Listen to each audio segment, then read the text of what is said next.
Is UFC 321 gonna be a disaster? The pay-per-view coming up in Abu Dhabi looks absolutely shite at the moment. Let's look at it and why it might be the worst Abu Dhabi card we've ever had in this video. Hello and welcome to Bloodsport MMA. Salam alaikum. Alright you guys, let's just look at the last couple of events we had in Abu Dhabi. I was there for this event, UFC 294. That was 2 years ago, 2023. Actually on my birthday, that was quite awesome. And if we're honest, yeah, there was also some name value lacking, but you had guys like Sharaputin making his debut and all of that. Nathaniel Wood is a phenomenal fighter. Mohammed Mokaev, who was a big star back then, and a lot of like up-and-coming prospects like Javid Basharat and all of that, and some fun fights, right? And of course, you had the two, or let's say those three fights, in my opinion, make up for the whole card. Because of course, Said Nurmagomedov and Ikram Aliskerov, they're fun to watch. Those were fun fights. That was a phenomenal knockout, I remember that one. But it's not like the name value is huge. But those are fights that you know will be exciting, which is what you want, right? And you had Magomed Ankalaev against Johnny Walker, which is a very fun fight, right? It ended quite weirdly with the no contest, but with an illegal knee, I believe, if I remember right. But that's a big name value fight at the end of the day, right? Especially Ankalaev obviously is very famous in that region. Of course, on those events in Abu Dhabi and Saudi Arabia, you will always have a lot of Muslim fighters, a lot of people from that region, all of that. That's normal. It's normal. Come on, guys. It's normal. But that co-main and main event made up for everything. No matter what you put before that, this just saves everything. And especially considering that those are both replacement fights. Khamzat was supposed to fight Paulo Costa, which would have been... Well, I think Kamaru Usman kind of is on the same level of interest. Like the interest level was the same for Kamaru Usman against Khamzat as Khamzat against Costa, even though there was a bigger backstory and all of that with Costa, and I would have really loved to see that fight. But somehow, because of the short notice and the unpredictability of that, it made it exciting as well. Those are two huge stars competing in a non-title bout in a co-main event. In the main event, you had Islam against Volk 2, which was a huge fight and also a replacement fight because the first fight should have been Islam against Charles when he had that cut, right, and had to pull out. So the co-main and main event that spark your dopamine up until the next level, right? And the whole card overall, I know you're probably gonna comment that the name value was also not good back then, but those are all fun fights, and call me a hater, there was only one women's fight. And let's just be honest.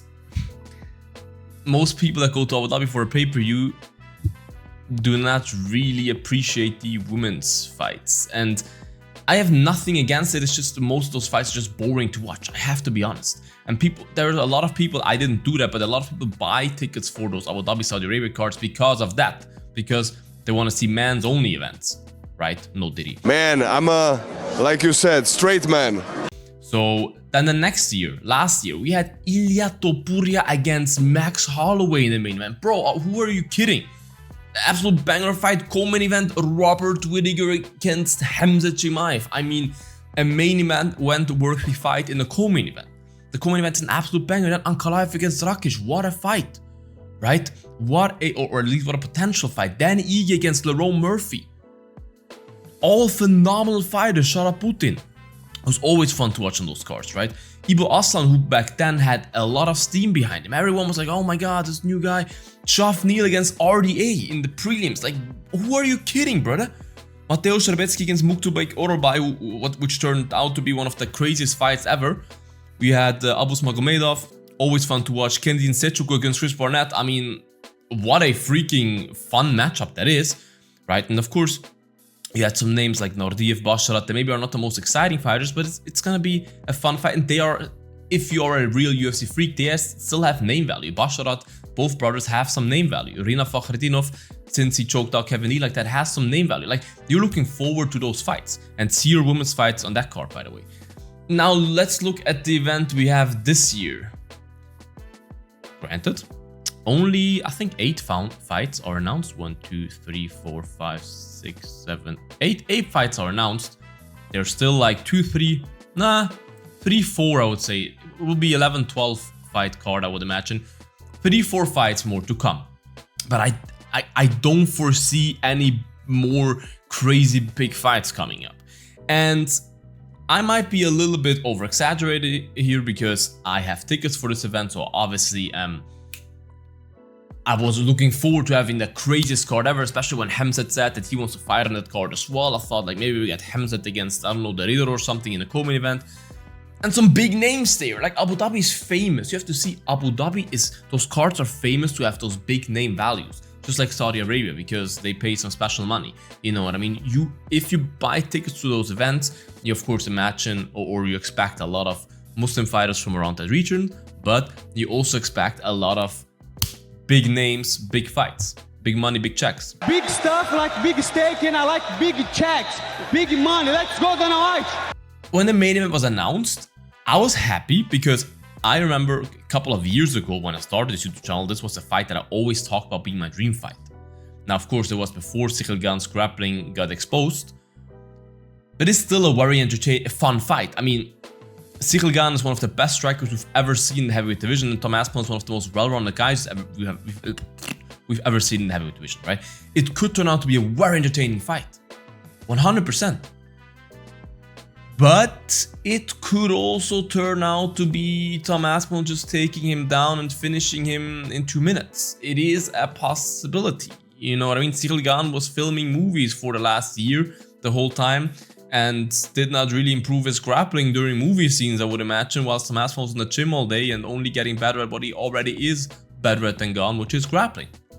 So it is a very highly anticipated fight that I look very forward to, and I'm very happy with that main event, no doubt. A heavyweight title fight is always an amazing thing to witness live, right? No doubt about it. I just say, I'm not trying to be the glass half empty, but I just want to say it's not impossible that this fight turns out to not be that entertaining or something. It is possible, right? There's a lot of people that claim a mismatch, which I don't think, but you know what I'm saying. Then the co-main event. I mean, when I saw this, I was like, bro, how can I sell my tickets? I mean, with all love and respect I have for women's MMA, who on this earth, who is not a degenerate gooner, who, I don't know, thinks, goons to fights or whatever, which I would never understand, but Mackenzie Dern is a very attractive woman, but I'm not going to an MMA event to see an attractive woman. Like, bro, I can go to the strip club if I want to see that. I go to an MMA event to see the most entertaining, violent fights.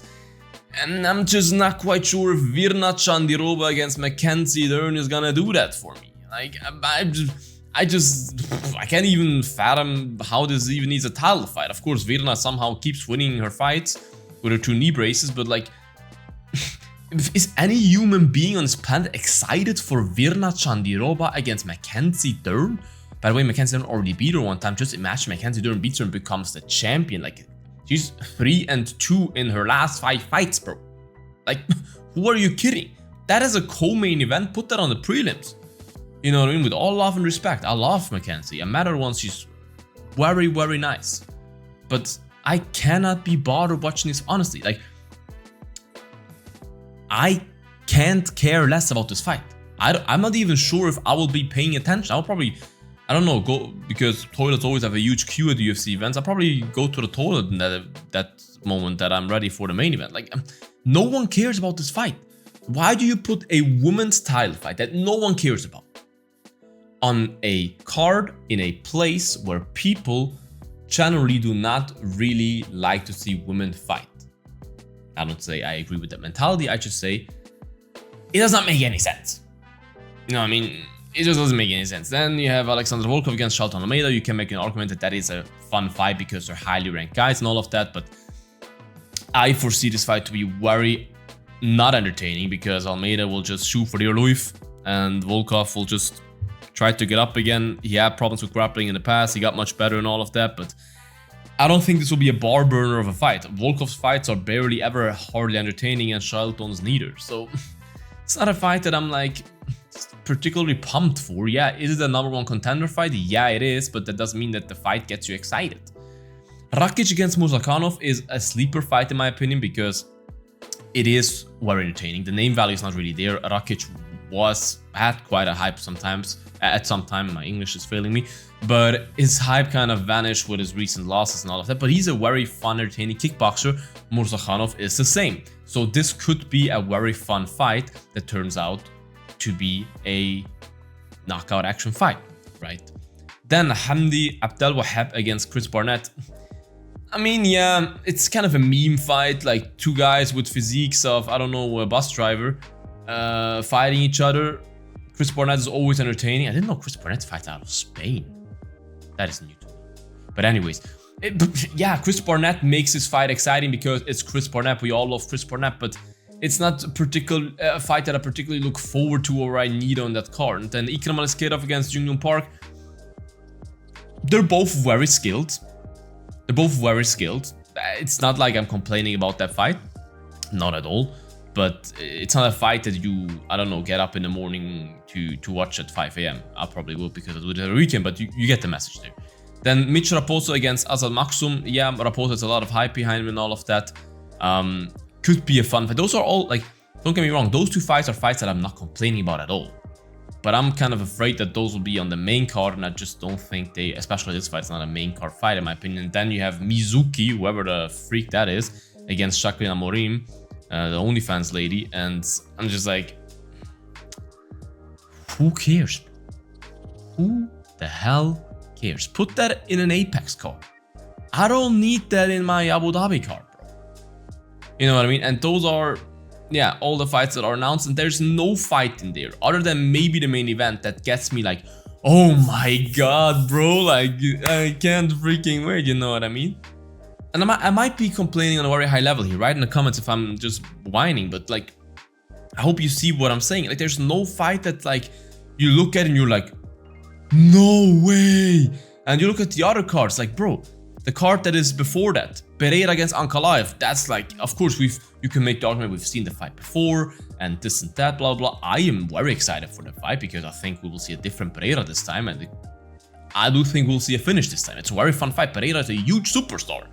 We have Merab is really one of the most entertaining fighters recently in terms of his whole personality against Corey Sandtitz. This will be a very fun fight that is hard to predict as well, and I am very looking forward to that fight. I would love to see that fight live.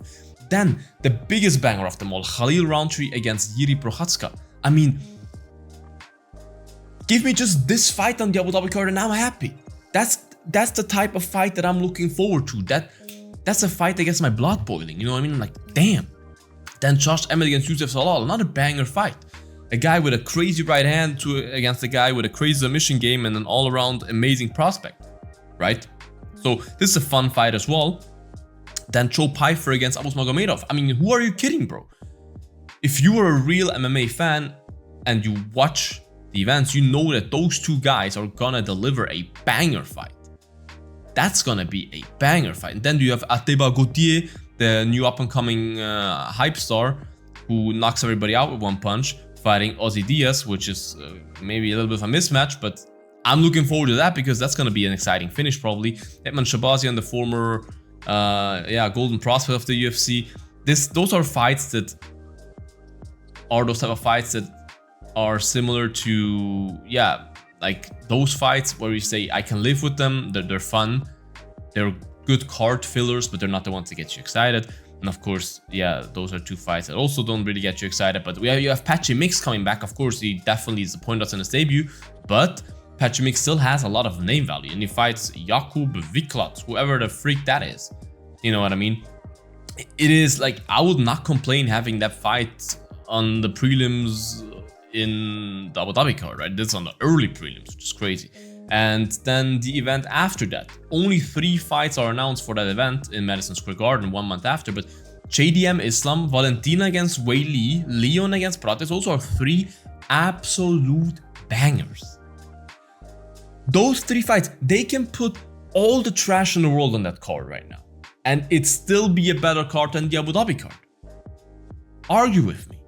This fight is an absolute banger. Those are the type of women's fights that I love. Those are 2 absolutely skilled phenoms. You know what I mean? That's a phenomenal fight. Leon Edwards against Carlos Prates, I mean, that's a dream fight. This will be kickboxing excellent. JDM Islam, I mean, I cannot sleep to see that fight. You know what I mean? Like, I cannot wait for that fight. Those are the type of fights that like, get you going, right? No one was really waiting for Aspinall against Gane, for quite honest. You know what I mean? The heavyweight division is kind of boring at the moment. That's the best they couldn't do, but it's kind of boring at the moment. Like, and if you look at who they could put on, it's not like they have no options. Of course, a lot of guys are booked, but let's look at the two most interesting divisions, in my opinion, lightweight and welterweight. I mean, Ilya won't be on there, obviously. Islam won't be on there. Why not put Arman, like whoever fights Ilya next, of course. Let's just make this hypothetical. There's Arman, there is Gaethje, and there's Bloody Plimplet, who could potentially fight for the belt next, right? There are the three guys in discussion. Whoever fights Ilya next, okay, fellas, fight next year, December, whatever, I don't care. But there's still two other guys that could fight each other. Either Arman again against Paddy, Gaethje against Paddy, Gaethje against Arman. Those are all fights that I'm highly excited about, that I would love to see on that card, that would really up this event. And there's possibility that this happens, but the possibility is not that high. I'm just throwing that out in the world, manifesting it to happen, because that, if you put those type of fights on there, then I can live with the card again. You know what I mean? Then I have that excitement factor again. But so far there's no excitement factor. And the welterweight division, I don't know, make Sean Brady against Ian Machado Gary. Put that there. That's an exciting fight as well. You know what I mean? Shafqat, of course, I think he's waiting for his title shot, but Shafqat will be perfect for Abu Dhabi card. You know what I mean? Put Buckley on there. Like those type of guys that have that excitement factor. Of course, Pratis is booked and all of that, but you get the message that I'm trying to give you. Like Michael Page, those type of guys that have that excitement factor. So far, tell me one guy on here that has that excitement factor other than Tom Aspinall, Cyril Gane. Who has an excitement factor? Who? I don't see anyone. I don't see no one like all those names I just mentioned, like the fighting nerds guys, like all those type of people that have hype at the moment. It's just not there. And yeah, I mean, it is what it is, but as I said, maybe I am just whining around and it doesn't make any sense to you, but to me, I'm honestly disappointed in that card. And whilst I'm of course looking forward to go to the events, I'm not sure they already can't defend the ticket prices, and with cards like that, I don't know. We have to change something, man. We have to change something. Make pay-per-views great again. Or make at least that card great, because all the other pay-per-views seem to be great. It's just that single one card that does not seem to be great, at least in my opinion. But what is your opinion, you guys? Write in the comments, like this video, guys, subscribe to the channel, would appreciate that. Check out my merch, bloodshop.net, stuff like this, pain is temporary, smashes forever, get the good stuff, link in bio, check it out, you guys. Stay bloody, and until the next one, bye-bye. Bloodsport out.